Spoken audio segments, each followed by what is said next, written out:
বুলেটিনের শুরুতে আমরা নজর রাখবো এবার বিজেপি প্রার্থীর বিরুদ্ধে বিজেপির দল থেকে রীতিমতো অভিযোগ। বিজেপি প্রার্থীর বিরুদ্ধে কমিশনে বিজেপি অভিযোগ জানানোর জন্য বারাসতের বিজেপি প্রার্থী তার বিরুদ্ধে অভিযোগ। আর এ বিষয়ে আরো বিস্তারিত জানার চেষ্টা করব। জিয়াউল আমাদের প্রতিনিধি রয়েছেন আমাদের সঙ্গে। জিয়াউল, বিজেপি প্রার্থী স্বপন মজুমদার তার বিরুদ্ধে অভিযোগ দলেরই দুই বিজেপি নেতার। একদম, দেখো, উৎপলা বিশ্বাস সহ আরো একজন বিজেপি নেতা তারা কিন্তু অভিযোগ করেছেন যে বারাসতের বিজেপির যে প্রার্থী রয়েছেন স্বপন মজুমদার, তার নামে মূলত অভিযোগের তীর। 2017 সালে মাদক পাচারের অভিযোগ রয়েছে এবং স্বপন বাবুর 10 বছরের কারাদণ্ড হয়েছিল। তাহলে তিনি কিভাবে আবার বারাসতের মতন একটা হেভিয়ার জায়গায় সেখানে তিনি আবার প্রার্থী হলেন? অন্যদিকে আরো একটি অভিযোগ করলেন যে তিনি যে শিক্ষাগত যোগ্যতা তিনি যে জমা দিয়েছেন সেখানেও সেটিও কিন্তু ঠিক নয়। অতএব একাধিক অভিযোগ তুলে তার নামেই দলের দুই নেতা বিজেপি নেতা তারা কিন্তু অভিযোগ করেছেন যে তিনি এখান থেকে যে বিজেপি প্রার্থী হয়ে লড়ছেন তাকে এখান থেকে অন্য জায়গায় সরিয়ে দেওয়া হোক বা তাকে পরিবর্তন করা হোক, এই ধরনের অভিযোগ নির্বাচন কমিশনের কাছে করেছেন। ফলে একদিকে শাসক দল অর্থাৎ বিজেপির নেতারাই করছেন, অন্যদিকে শাসক দলের নেতারাও কিন্তু এই ধরনের অভিযোগ করছেন। কিন্তু সমস্ত অভিযোগ অস্বীকার করে তার স্পষ্ট দাবি যে সবটাই শাসক দল তৃণমূল কংগ্রেস টাকা এবং তাদের অর্থ দিয়ে তাদেরকে এই ধরনের অভিযোগ করানো হচ্ছে। ধন্যবাদ। কি অভিযোগ উঠে আসছে শুনবো। আমরা চাইছি, আমাদের তো আর সব জায়গায় অ্যাক্সেস করার সুযোগ নেই, প্রার্থী অন্তত চেঞ্জ করে আরও যোগ্যতম প্রার্থীকে দেওয়া হয়। স্বপন মজুমদার সম্পর্কে আমার ব্যক্তিগতভাবে কোনো ক্ষোভ নেই। স্বপন মজুমদার বনগাঁ ক্ষেত্রের এবং তাকে আমি যতটুকু জানি বিভিন্ন সংবাদ মাধ্যমে যেসব জেনেছি তার থেকে তিনি যোগ্যতম লোক নন। এখন নির্বাচনে অনেক সময় যোগ্যতম লোক সবসময় আসে না, সেটাও যেমন জানি। এটার মধ্যে কোনো ডিস্ট্রাকটিভ কিছু নেই, মূলত হচ্ছে কনস্ট্রাকটিভ একটা ইভ্যালুয়েটিভ সিস্টেম। চিঠি করেছি যে আমাদের বারাসত কেন্দ্রের যে প্রার্থীর ব্যাপারে কথা শোনা যাচ্ছে সেই বিষয়ে আমাদের আপত্তি আছে। যেমন ওনার শিক্ষাগত যোগ্যতা, ওনার প্রফেশন সবকিছুই বিতর্কিত। ড্রাগ পেডলার এই জাতীয় কমপ্লেন ছিল ওনার নামে। আমরা ছোট থেকে দেখিনি উচ্চদরের লোক ছাড়া এখানে দাঁড়াতে। তো আমাদের একটা মানসিকতা তৈরি হয়ে যায়। তো যখন বিজেপির কোনো সংগঠন ছিল না তখন পিসি সরকারের মতো লোক এখানে দাঁড়িয়ে ছিল বিজেপির হয়ে, তাহলে আমরা কি করে মেনে নেব? আমরা প্রচারে নামবই না, নামা যাবে না। এরকম একটা হাই ভোল্টেজ এরিয়াতে বিজেপির মতো একটা সর্বভারতীয় দলের হয়ে এই ধরনের ক্যাটাগরির একটা ক্যান্ডিডেটের জন্য প্রচারে নামা যাবে না। না, এখানে কোনো তৃণমূল জড়িতই নেই। বিজেপি প্রার্থীর বিরুদ্ধে কমিশনে বিজেপি এবার নালিশ করছে। বারাসতের বিজেপি প্রার্থী স্বপন মজুমদার, তার বিরুদ্ধে অভিযোগ। তিনি কি বলছেন শোনাবো। টিএমসির পক্ষ থেকে করা হচ্ছে, যাদেরকে দিয়ে করানো হয়েছিল গতকাল 4 জন টিভির পর্দায় দাঁড়িয়ে তাদের সাফাই দিয়েছে, তাদেরকে দিয়ে করানো হয়েছে। পয়সার প্রবলন মাল খাইয়ে টিএমসির পক্ষ থেকে করানো হচ্ছে। এ নিয়ে আমাদের কোনো, কিন্তু তারা তো সব বিজেপির কার্যকর্তা বা বিজেপির নেতৃত্ব, তারা বিজেপি কার্যকর্তা এগুলো করতে পারে না। আগে যে 3-4 জন লোককে দিয়ে করিয়েছিল তাদের প্রথমত হোলির দিন মদ্যপ অবস্থায় ছিল, আরো মাল খাইয়ে তাদের ভয় ভীতি দেয়, কেস খাইয়ে দেবে সেই ভয় দেখানোর পরে তারা ভুলেছে। নেশা কাটার পরে তারা বুঝতে পেরেছে আমাদের ভুল হয়েছে। ক্যান্ডিডেট পরিবর্তন করবে কিসের জন্য? আমি কি বিজেপির থেকে আসিনি, না বিজেপি করি না, আমি একজন সিটিং এমএলএ। টিএমসির এই নোংরামি মানুষ খাবে না আর খাচ্ছেও না। তৃণমূলকেই দোষারোপ বিজেপি প্রার্থীর, পাল্টা তৃণমূলের কটাক্ষ। শুনুন। আসল ঘটনা উনি কি অস্বীকার করতে পারেন যে তিনি একটা ড্রাগ ডিলার? তিনি মাদক মামলায় তার জেল হয়েছিল আসামে। বিজেপির কার্যকর্তারা তাকে মনে করে যে একটা অতি কলঙ্কিত একজন মানুষ, যিনি সমাজের সব থেকে খারাপ দিক মাদক নিয়ে কারবার করা। অভিযোগটা তো হচ্ছে বিজেপির কার্যকর্তাদের। আজকে উত্তর দিতে গেলে তৃণমূলের ঘাড়ে দোষ চাপিয়ে পার পাবেন না।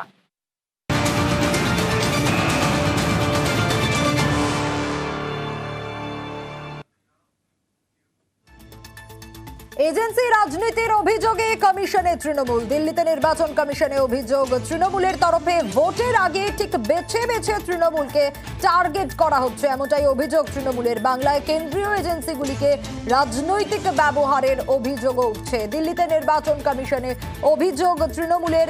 কমিশনে তৃণমূল দিল্লিতে নির্বাচন কমিশনে অভিযোগ জানাচ্ছে তারা যে ভোটের আগে বেছে বেছে তৃণমূলকে টার্গেট করা হচ্ছে।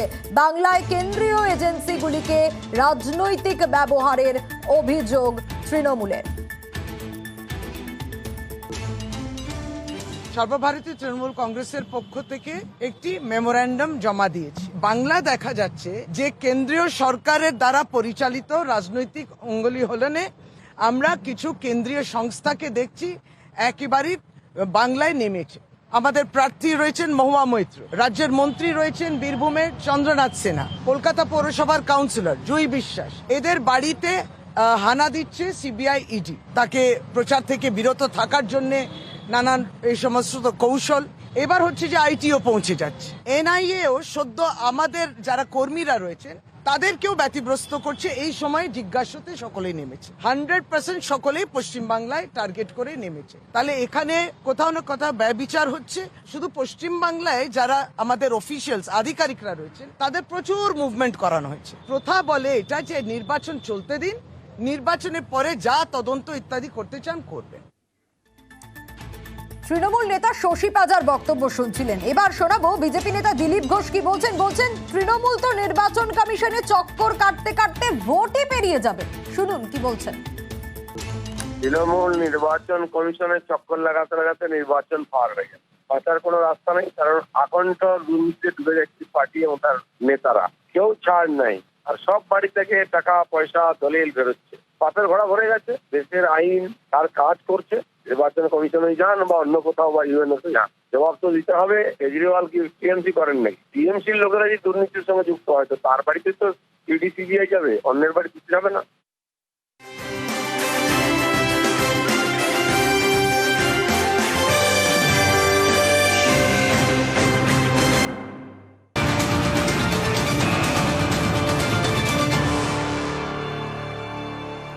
ইউসুফের প্রচারে বিশ্বকাপের ছবি ব্যবহার নিয়ে তরজা শুরু হয়ে গিয়েছিল এবং সেই জায়গা থেকেই ছবি ব্যবহার করা যাবে না, জেলা তৃণমূলকে এমনটাই জানানো হয়েছে।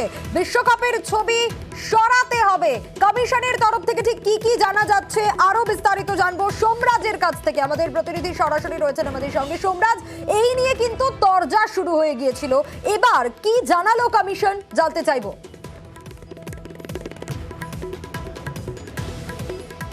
দেখো, অত্যন্ত গুরুত্বপূর্ণ বিষয়। গত দুদিন ধরে যে অভিযোগ উঠেছিল, মূলত বহরমপুর কেন্দ্রের তৃণমূল কংগ্রেস প্রার্থী ইউসুফ পাঠান তিনি তার নির্বাচনী প্রচারে কয়েকজন ক্রিকেটারের ছবি ব্যবহার করছেন এবং সেখানে সচিন তেন্ডুলকারের ছবিও ব্যবহার করা হয়েছিল। যেটা সূত্র মারফত জানা যাচ্ছে, মুর্শিদাবাদ জেলার ডিস্ট্রিক্ট ইলেকশন অফিসার ইতিমধ্যেই জেলা তৃণমূল কংগ্রেসের কে নির্দেশ দিয়েছেন যাতে অবিলম্বে এই ছবি সরানো হয়। ইতিমধ্যেই ছবি সরানোর নির্দেশের কথা রাজ্যের সিও দপ্তরকেও জানানো হয়েছে। যেটা সূত্র মারফত জানা যাচ্ছে, যেহেতু সেখানে সচিন তেন্ডুলকারের ছবি ব্যবহার করা হয়েছে, তিনি ভারতীয় ক্রিকেটের একজন আইকন, ফলত তার ছবি ব্যবহার কোনোভাবেই করা যায় না বলেই ডিস্ট্রিক্ট ইলেকশন অফিসারের তরফে জেলা তৃণমূল কংগ্রেসকে জানানো হয়েছে। তার পরপরই যেটা সূত্র মারফত জানা যাচ্ছে, ইতিমধ্যেই সেই ছবি সরানো হয়েছে আর তার কমপ্লায়েন্স রিপোর্টও রাজ্যের সিও দপ্তরকে জানিয়ে দিয়েছেন মুর্শিদাবাদ জেলার ডিস্ট্রিক্ট ইলেকশন অফিসার বলেই সূত্র মারফত জানা যাচ্ছে। কংগ্রেসের তরফে অভিযোগ জানানো হয়েছিল যে ইউসুফ পাঠান, যিনি বহরমপুর কেন্দ্রের তৃণমূল কংগ্রেস প্রার্থী, তিনি তার নির্বাচনী প্রচারে কয়েকজন ক্রিকেটারের ছবি ব্যবহার করছেন। এটা নির্বাচনী বিধি ভঙ্গ নাকি, সেটা নিয়েও প্রশ্ন তুলে কংগ্রেস সিও দপ্তরে অভিযোগ জানিয়েছিল। নির্বাচনী বিধি ভঙ্গ করা হচ্ছে কি করা হয়নি তার এখনো পর্যন্ত বিচার হয়নি। তার কারণ, সেই বিষয়ে জাতীয় নির্বাচন কমিশন এখনো পর্যন্ত কোনো সিদ্ধান্তের কথা জানায়নি রাজ্যের সিও দপ্তরকে। কিন্তু যেটা সূত্র মারফত জানা যাচ্ছে, যে ছবি ব্যবহার করা হয়েছে প্রচারের জন্য, সেই ছবি অবিলম্বে সরানোর নির্দেশ দেওয়া হয়েছে জেলা তৃণমূল কংগ্রেসকে মুর্শিদাবাদ ডিস্ট্রিক্ট ইলেকশন অফিসারের তরফে। এবং সেই ছবি যে সরানো হয়েছে সেই কথাও রাজ্যের সিও দপ্তরকে জানিয়ে দেওয়া হয়েছে। কিছুক্ষণ আগেই সেই তথ্য জানানো হয়েছে বলেই আমরা সূত্র মারফত জানতে পারছি। একেবারে সোমরাজ, ধন্যবাদ জানাবো তোমাকে। একদিকে আমরা নজর রেখেছি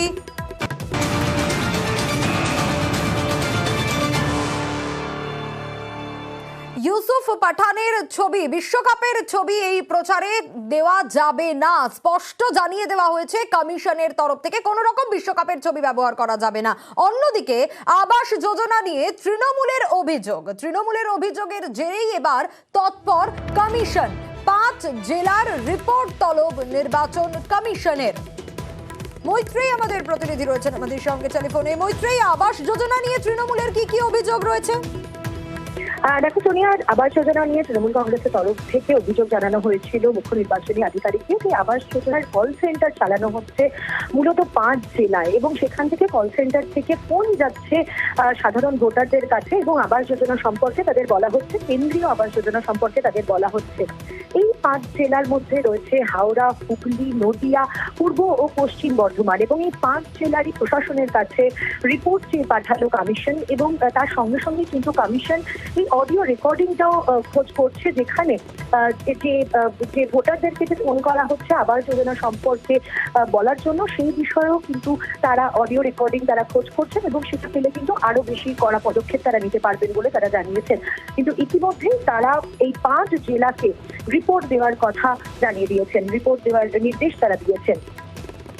সেক্ষেত্রে মৈত্রেয়ী, যে বিষয়টা উঠে আসছে যে পূর্ব বর্ধমান, পশ্চিম বর্ধমানেও রিপোর্ট তলব, অন্যদিকে হাওড়া, হুগলি, নদিয়াতেও একেবারে এই 5 জেলাতেই কিন্তু রিপোর্ট তলব করা হয়েছে। ফলে যেটা দেখা যাচ্ছে যে একসঙ্গে 5 জেলার থেকে রিপোর্ট তলব, এটা কিন্তু সাম্প্রতিককালে দেখা যায়নি। ভিন্ন ভিন্ন জেলা থেকে অভিযোগ এসেছে, কিন্তু এক্ষেত্রে দাঁড়িয়ে যেহেতু 5 জেলার বিরুদ্ধেই অভিযোগ এসে এই 5 জেলা থেকেই কল সেন্টার চালানো হচ্ছে এবং সেই কল সেন্টারে কেন্দ্রীয় আবাস যোজনার সম্পর্কে ফোন করে বলা হচ্ছে ভোটারদের এবং তাদেরকে প্রভাবিত করা হচ্ছে বলে তৃণমূল কংগ্রেসের তরফ থেকে অভিযোগ করা হয়েছিল এবং তারই পরিপ্রেক্ষিতে কিন্তু এই 5 জেলার থেকে রিপোর্ট তলব করেছে, 5 জেলা প্রশাসনকে রিপোর্ট দেওয়ার নির্দেশ দিয়েছে মুখ্য নির্বাচনী আধিকারিকের কার্যালয়। সোনিয়া, ধন্যবাদ মৈত্রেয়ী।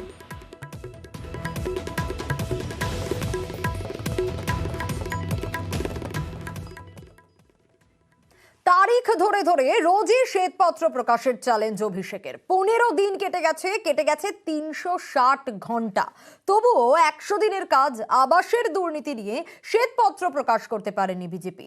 আজও এক্স হ্যান্ডেলে তোপ অভিষেকের। কি তোপ দেখেছেন অভিষেক বলছেন বিজেপির রিপোর্ট কার্ড ভুলে যান। এর মধ্যে 15 দিন কেটে গেছে, বাংলায় 2021-এ পরাজয়ের পর এখনো বিজেপি 100 দিনের কাজের কথা যেরকম অভিষেক বন্দ্যোপাধ্যায় বলছেন, তারই পাশাপাশি বলছেন আবাস নিয়ে কোনো শ্বেতপত্র প্রকাশ করতে পারেনি। এই নীরবতাই প্রমাণ করে মোদি গ্যারান্টি কতটা ফাঁপা।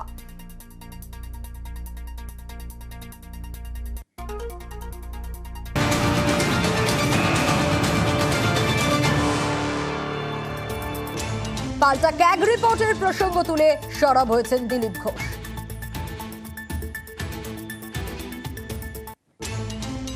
উনি বলার কে? 2,29,000 কোটি টাকা লুট করে খেয়েছেন গরিব মানুষের বাড়ির টাকা, জলের টাকা, রাস্তার টাকা, শৌচালয়ের টাকা লুট করে খেয়েছেন। আমি বলিনি, এটা সিএজি বলেছে। সে 2,29,000 কোটি টাকা কেন্দ্রের পাঠানো, সেই টাকার তো হিসাব আগে দিয়ে দিন, তারপরে পরের টাকা চাইবেন। চোরেদের টাকা চাওয়ার অধিকার থাকে না, হিসাব দেওয়ার দায়িত্ব থাকে। মানুষ হিসাব চাইছে, হিসাব দিতে হবে। তারপরে শ্বেতপত্র কি ব্ল্যাক পেপার কি হবে সেটা দেখা যাবে। সব দলের ভোট প্রচার চলছে, আর এই ভোট প্রচারে তৃণমূলের নয়া কৌশল। রাজ্য জুড়ে প্রচারে 6 লক্ষ তৃণমূল কর্মী, একেবারে এলাকা ধরে ধরে প্রচারে বিশেষ টিম। বিজেপির বিরুদ্ধে বাংলা বিরোধী প্রচার তৃণমূলের। লিফলেট বিলি করা হচ্ছে, প্রচার করা হচ্ছে ভিডিওর মাধ্যমেও। ভোট প্রচারে তৃণমূলের নয়া কৌশল। রাজ্য জুড়ে প্রচারে 6 লক্ষ তৃণমূল কর্মীরা, একেবারে এলাকা ধরে ধরে প্রচার করা হচ্ছে এবং বিশেষ টিম প্রচার করছে। বিজেপির বিরুদ্ধে বাংলা বিরোধী প্রচার তৃণমূলের। লিফলেট বিলি করা হচ্ছে যেরকম, সেরকমই ভিডিওর মাধ্যমেও চলছে প্রচার।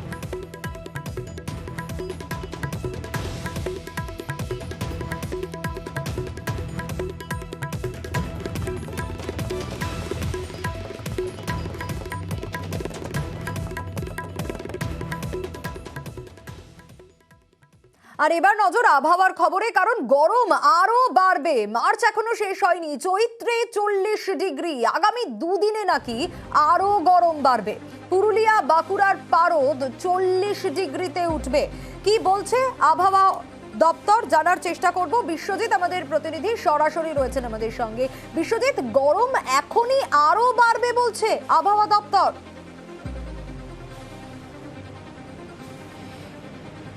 শুধু গরম নয়, গরমের সঙ্গে অস্বস্তিও বাড়বে, কারণ যে পরিমাণে জলীয় বাষ্প ঢুকছে তাতে যতটা গরম বাড়বে তার থেকেও বেশি অস্বস্তি বাড়বে। আমরা দেখেছি যে বিগত কয়েকদিনে সকালের দিকে এবং রাতের দিকে একটু মনোরম পরিবেশ ছিল, আর রাতের তাপমাত্রা বাড়তে একই সঙ্গে দিনের তাপমাত্রা বাড়তে এই যে পরিবেশ সেটা বদলে গেছে। এবং আগামী 2-3 দিনের তাপমাত্রা যেমন বাড়বে, রাজ্যের বিভিন্ন জেলাতে 2 থেকে 3 ডিগ্রি সেলসিয়াস তাপমাত্রা বাড়তে পারে। অর্থাৎ কলকাতায় 34 ডিগ্রি আশেপাশে রয়েছে, সেটা 36 ডিগ্রিতে পৌঁছবে, এবং 36-37 ডিগ্রিতে রয়েছে এই মুহূর্তে বাঁকুড়া পুরুলিয়ার জেলার তাপমাত্রা, এবং সেই তাপমাত্রা এবং পশ্চিম বর্ধমানের কিছু এলাকা সেখানে তাপমাত্রা 40 ছুঁই হতে পারে। এবং আগামী এপ্রিল মাসের 1 তারিখ থেকে 2 তারিখ এই দুদিন গাঙ্গেয় পশ্চিমবঙ্গের বিভিন্ন এলাকায় সেখানে কিন্তু গরম এবং অস্বস্তি আরও বাড়বে, এমনটাই পূর্বাভাস মৌসুম ভবনের। সোনিয়া, বেশ, ধন্যবাদ বিশ্বজিৎ। পশ্চিমাঞ্চলের জেলাগুলিতেও কিন্তু আরো গরম বাড়বে এমনটাই পূর্বাভাস দিচ্ছে আবহাওয়া দপ্তর।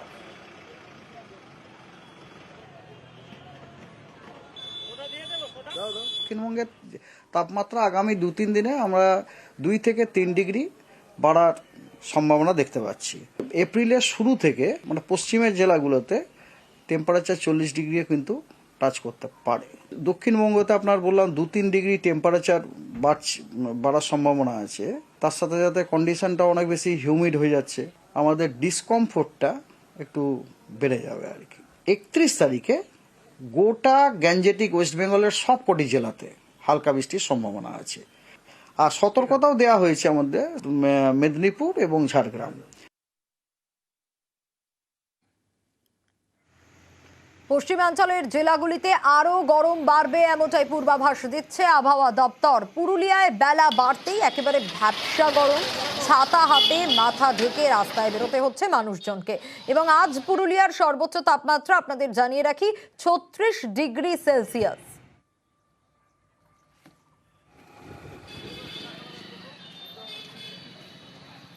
অন্যদিকে পুরুলিয়ায় যখন 36 ডিগ্রি সেলসিয়াস, তখন কিন্তু বাঁকুড়াও পিছিয়ে নেই, কারণ যত বেলা বেড়েছে গরম বাড়ছে বাঁকুড়াতেও।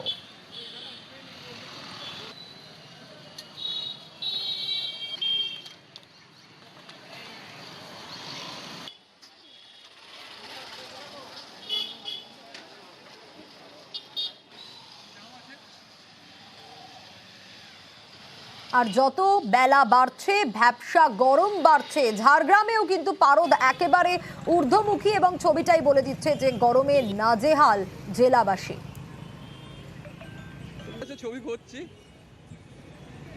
দাদা, দিচ্ছি দাদা।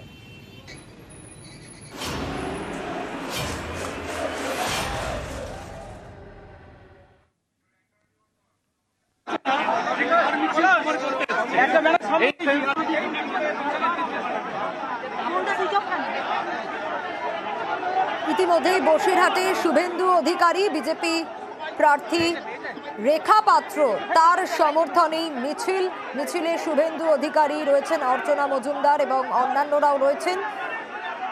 রেখা পাত্রর সমর্থনেই মিছিল প্রচার চলছে বসিরহাটে।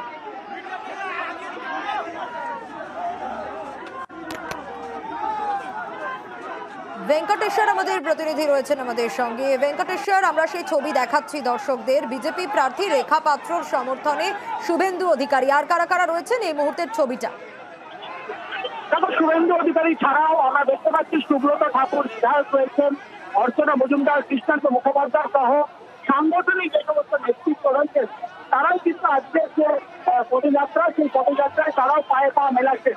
শুভেন্দু অধিকারী তিনি একেবারে মৈত্র বাগান সেখান থেকে পদযাত্রা শুরু করেছেন, এবং তিনি জানেন যে বসিরহাট লোকসভা কেন্দ্রে এবারে সন্দেশখালীর অন্যতম প্রতিবাদী মুখ রেখা পাত্রকে বিজেপির পক্ষ থেকে প্রার্থী করা হয়েছে, এবং সেই রেখা পাত্রর সমর্থনেই শুভেন্দু অধিকারী আজকে একেবারে এখানে পদযাত্রা করছেন। এবং 4 কিলোমিটার পর এভাবেই পদযাত্রা করার পর সেখানে কিন্তু পথসভা করবেন, এবং সেখানে পথসভা থেকে শুভেন্দু অধিকারী কি বার্তা দেন সেদিকে নজর রয়েছে রাজনৈতিক মহলে। এই মুহূর্তে আমরা দেখতে পাচ্ছি যে শুভেন্দু অধিকারীর নেতৃত্বে যে পদযাত্রা, সেই পদযাত্রা এগিয়ে চলেছে এবং সেই পদযাত্রায় আমরা দেখতে পাচ্ছি বিজেপি কর্মী সমর্থকরা রয়েছে, স্থানীয় নেতৃত্বে তারাও রয়েছে এবং শুভেন্দু অধিকারীর সঙ্গে পায়ে পা মিলিয়ে আমরা দেখতে পাচ্ছি যে বিভিন্ন সাংগঠনিক যে নেতৃত্ব রয়েছেন বিজেপি তারা রয়েছেন, অর্চনা মজুমদার রয়েছেন, বিধায়ক সুব্রত ঠাকুর রয়েছেন এবং প্রচুর আমরা মানুষকে দেখতে পাচ্ছি যে এই যে মিছিল, সেই মিছিলে তিনি এই মুহূর্তে এগিয়ে চলেছেন এবং বসিরহাট এবারে যে ৪৬টি যে লোকসভা কেন্দ্র রয়েছে তুমি জানো তার মধ্যে বসিরহাটের দিকে নজর রয়েছে রাজনৈতিক মহলে, কারণ সন্দেশখালী ইস্যুকে সামনে রেখে বিজেপির পক্ষ থেকে শুধুমাত্র রাজ্য নয় জাতীয় স্তরে এই সন্দেশখালীকে তারা ইস্যু করতে চাইছে। প্রধানমন্ত্রী বারবারই বঙ্গ সফরে এসে প্রধানমন্ত্রীর মুখেও আমরা সন্দেশখালীর প্রসঙ্গ শুনেছিলাম। সেই জায়গায় দাঁড়িয়ে শুভেন্দু অধিকারীর নেতৃত্বে আজকে একেবারে ভেঙ্কটেশ্বর সেই ছবি আমরা দেখছি বিজেপি প্রার্থী রেখা পাত্রের সমর্থনে মিছিল।